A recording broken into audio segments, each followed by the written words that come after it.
আজকে তোমাদের সঙ্গে একটা কথা শেয়ার করব। আজকে ডাক্তারবাবুর একটা পেশেন্টের জন্মদিন, অনেক পুরনো পেশেন্ট সে, তাকে আমি ভালোভাবে চিনি, সেও আমাকে ভালোভাবে চেনে।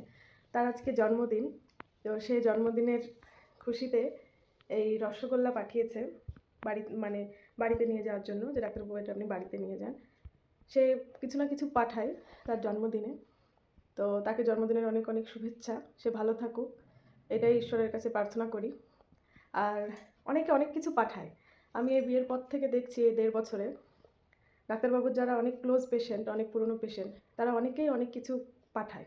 যেমন খ্রিস্টান পেশেন্ট যারা, তারা ক্রিসমাসের পরে কেক পাঠায়, মানে পুরো বড় বড় কেক, বানানো কেক পাঠায়, বা অনেকে অনেক কিছু গিফট, আমার জন্য চকলেটও পাঠায় অনেকে অনেক সময়, অনেক সুন্দর সুন্দর জিনিস পাঠায়, যে ডাক্তারবাবু এটা আমার তরফ থেকে গিফট। আদৌ ও নিতে চায় না, কিন্তু তারপরেও যারা খুব ক্লোজ পেশেন্ট হয়, অনেক বছরের পুরনো পেশেন্ট, তারা কিছু গিফট করলে আনতে হয়। যেমন এই মিষ্টি দিয়েছে আজকে একজন, এরকমই কেউ, অনেকে মিষ্টি, অনেকে কেক, এটা ওটা গিফট করে মাঝে মাঝে। তো পেশেন্টদের মাধ্যমে অনেক ভালোবাসা পাওয়া যায়, আমিও পাই, যেহেতু আমি একটা সদস্য হয়ে গেছি পরিবারে, সেহেতু আমিও ভালোবাসা পাই। তো খুব ভালো লাগে এগুলো দেখে।